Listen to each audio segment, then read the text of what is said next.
The Boston Celtics almost made it to the NBA Finals last year. They haven't done much, but they are retooling the offense, or the team, and they are getting rid of Gordon Hayward, their big free agent acquisition from a few years ago. He just got a big money deal from the Charlotte Hornets. And now, what are the Boston Celtics doing to go back to the promised land? So what to expect from the Boston Celtics this season? Aaron Nesmith and Payne Pritchard. I think Payne Pritchard is the incorrect way of saying it. I could be wrong. Let me down below. But that being said, Aaron Nesmith, great selection. The guy's 6'6". I think he also has a 6'7" or 6'6" equal wingspan. He's 215 pounds. This guy shot 52% from three. Yeah, I know he barely played any games last year. But look, he is probably the best three-point shooter in this year's draft. That's without a question. But he's going to be able to have the confidence to stand there and pop up trades. I honestly think Aaron Nesmith can be a guy 15, 16 points a game. I think he could be playing a similar role to how Duncan Robinson plays for the Miami Heat, but actually being able to be an adequate defender. He's 6'6", 215 pounds. Like I said, he has the length to move around. He has the quickness to be laterally quick enough to move and shuffle down around the perimeter to defend other wings and guards. Because I see him guarding 1 through 3s, maybe some small 4s, but I really don't see anything besides that. Then you got Payne Pritchard, who I think will develop into a really good backup point guard. I don't see him ever becoming a starter or an all-star. I really just think he's going to be an efficient backup point guard. Kind of reminds me like Kirk Heinrich. Is that like a terrible comparison? I think Kirk Heinrich, like maybe not the exact same skill set, but like the role Kirk Heinrich played for the Bulls and Wizards. It's been a problem for a long time. Jason Tatum was the leading rebounder for the Boston Celtics, 10 rebounds. It's not a problem. But Daniel Theis had only 7.1, and he was their only big man left on the roster because they got rid of Enes Kanter and Vincent Poirier. I know I'm probably butchering these names, so if you guys want to tell me how to correctly pronounce them down below, I'd greatly appreciate that. So they've kind of fixed this by getting Tristan Thomas. They got Tristan Thomas in here, and Tristan Thomas, he's one of the best rebounders in the NBA. He literally is going to give you 10 and 10 if he's going to have a career year.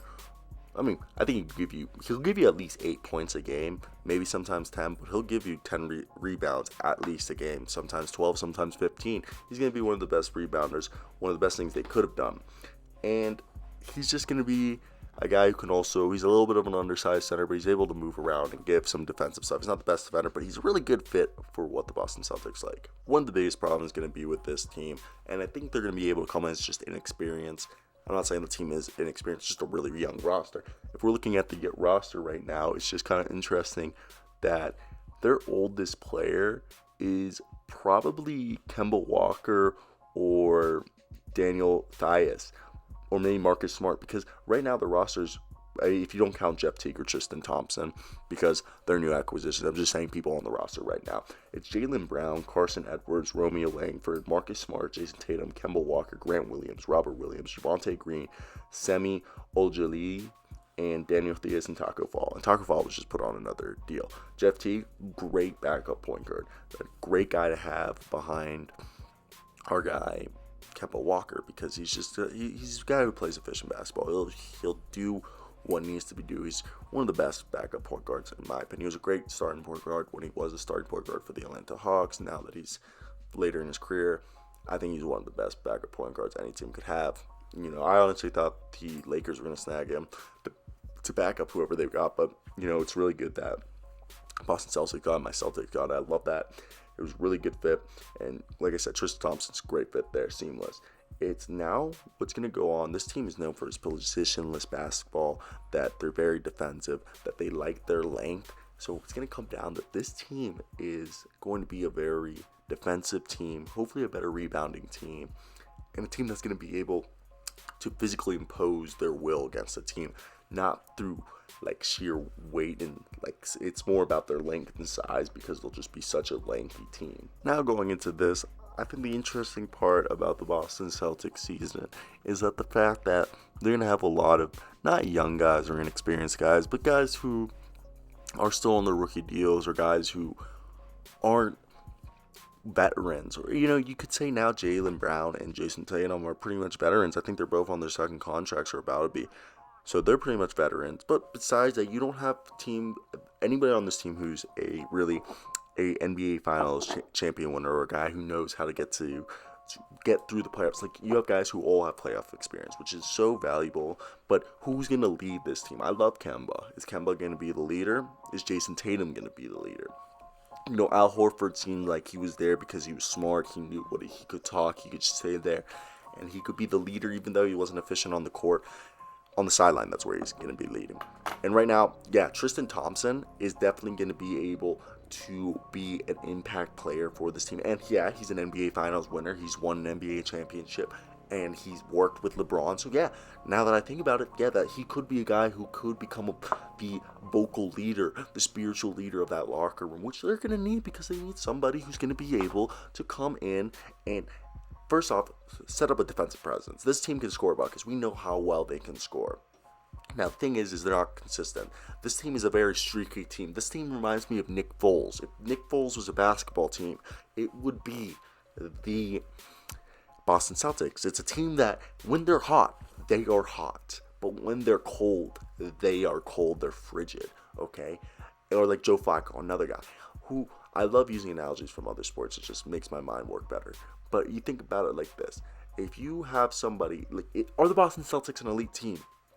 Is Joe Flacco elite, or was he elite? That's a question that anybody could argue, okay?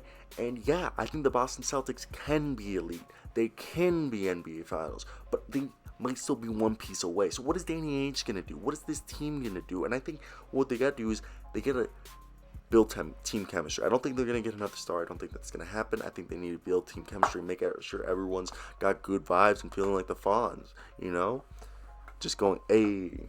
I do really think that the Boston Celtics are going to be a top 2, at least going to be a top 3 seed in this year's Eastern Conference. I only think the better teams are going to be maybe the Milwaukee Bucks and the Toronto Raptors. But I think this is going to be a really good season for them. They're going to be able to play physical basketball. They're going to be able to be a better rebounding team than they were last year. I think this team is going to be faster, more positionless basketball, better scoring team. I think they're going to do a really better job in transition basketball. Either way, Brad Stevens is one of the best X and O's guys in the NBA. He's probably going to draw up some really good stuff. I think Tristan Thompson, very athletic center, very much what they wanted, very much fits what they like. And I think especially with Brad Stevens, he's going to run some plays, a lot of pick and rolls. You could see Tristan Thompson having career highs in every single category and being somewhat close to what we expected him to be. I don't know what he really was. I think the people thought he was going to be a power forward who could maybe stretch the floor and be a really good rebounder. Never became that. Never did anything close to that. So, sorry if you heard that. That was actually my dog just sitting here, and she was just like laying down. She laid down on my computer. But no, literally, it's just like we're at the point now that who is going to... The Kemba Walker obviously seems to be one of the top dogs on this team, but is Jason Tatum going to take over as that top dog? Who else is going to take over as that top dog?